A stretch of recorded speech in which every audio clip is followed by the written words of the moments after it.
రాష్ట్రపతి ప్రసంగంపై ధన్యవాద చర్చ సందర్భంగా బీజేపీ నేత అయిన తేజస్వి సూర్య చేసిన కొన్ని వ్యాఖ్యలను రాహుల్ గాంధీ ఖండిస్తూ ఈ సందర్భంగా డోక్లంపై మాజీ ఆర్మీ చీఫ్ అయిన మనోజ్ ముకుంద్ నరవణే రాసిన బుక్ లోని కొన్ని అంశాలను చర్చిస్తూ చేసిన వ్యాఖ్యలు వివాదానికి దారితీశాయి. దీనిపై రాజ్నాథ్ సింగ్, కిరణ్ రిజిజు, అమిత్ షా దీని మీద ఘాటుగా స్పందించడంతో లోక్ సభలో గందరగోళం చోటు చేసుకుంది. మనోజ్ ముకుంద్ రాసిన తన ఆత్మకథలో కొన్ని అంశాలను చదివి వినిపిస్తున్న రాహుల్ గాంధీ ఈ బుక్ ఇంకా ప్రచురితం కాలేదు, అంశాలు ఓ మ్యాగజైన్ లో ప్రచురితం అయ్యాయని, ఇది నరవణే ఆత్మకథలో భాగమని, ఇంకా పుస్తక రూపంలో రాలేదని రాహుల్ గాంధీ చెబుతూనే సిక్కిం సమీపంలోని డోక్లా ట్రై జంక్షన్ లో భారత భూభాగంలోకి 4 చైనీస్ యుద్ధ ట్యాంకులు వచ్చి ఒక పర్వతాన్ని ఆక్యుపై చేశాయని, వాటిని నరవణే ఈ ఆత్మకథలో వివరించారని ఇవి చెబుతూ చదివి వినిపించాడు రాహుల్ గాంధీ.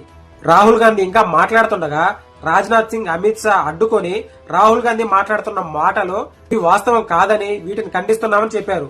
పబ్లిష్ కాని పుస్తకం నుండి దేశ రక్షణ సంబంధించిన సున్నితమైన అంశాలను ఇలా చర్చకు తీసుకురావడం సరికాదని రాజ్నాథ్ సింగ్ పేర్కొన్నాడు. రాహుల్ గాంధీ చెబుతున్న పుస్తకానికి సరైన ప్రామాణికత ఏమిటని దాన్ని సమర్పించాలని డిమాండ్ చేశారు. దీనిపై మాట్లాడడానికి రాహుల్ గాంధీకి అనుమతించకూడదని, అతను చెప్తున్న ఆ పుస్తకాన్ని వెంటనే సభ ముందు ఉంచాలని డిమాండ్ కూడా చేశారు.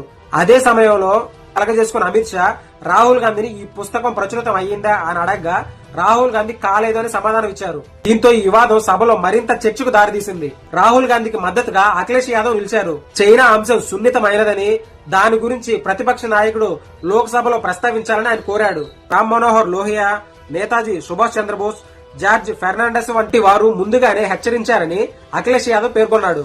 భారత్ చైనా సరిహద్దులపై మరింత తీవ్రమైన లోతైన చర్చ జరగాలని, దీనికి సమయం కేటాయించాలని స్పీకర్ అయిన ఓం బిర్లా గారు అఖిలేష్ యాదవ్ గారు కోరారు. ఈ సమయంలో నిషికాంత్ దూబే గారు పాయింట్ ఆఫ్ ఆర్డర్ ని లేవనెత్తారు. వార్తాపత్రికలు, క్లిప్పింగ్లు లేదా పుస్తకాల మీద చర్చించడం సభా సాంప్రదాయం కాదని పేర్కొన్నాడు. స్పీకర్ ఓం బిర్లా గారు దానికి ఏకీభవించి రాహుల్ గాంధీని సభా సాంప్రదాయాలు పాటించాలని సూచించారు. సభ్యులకు తమ అభిప్రాయాలు తెలిపే స్వేచ్ఛ ఉన్నప్పటికీ సభా నిబంధనలు, విధానాలు సాంప్రదాయ ప్రకారం నడుస్తుందని స్పష్టం చేశారు. దీనికి రాహుల్ గాంధీ కూడా వివరణ ఇస్తూ తేజస్వి సూర్య కాంగ్రెస్ పార్టీ మీద ఆరోపణలు చేయడం వల్ల తాను ఈ విషయాన్ని లేవనెత్తాల్సి వచ్చిందని, దీనికి తాను కట్టుబడి ఉన్నాడని పేర్కొన్నాడు. లోక్ సభలో రాహుల్ గాంధీ చేసిన ఈ తీవ్ర విమర్శల మీద మీ అభిప్రాయాన్ని కామెంట్ రూపంలో తెలియజేయండి. Thank you for watching.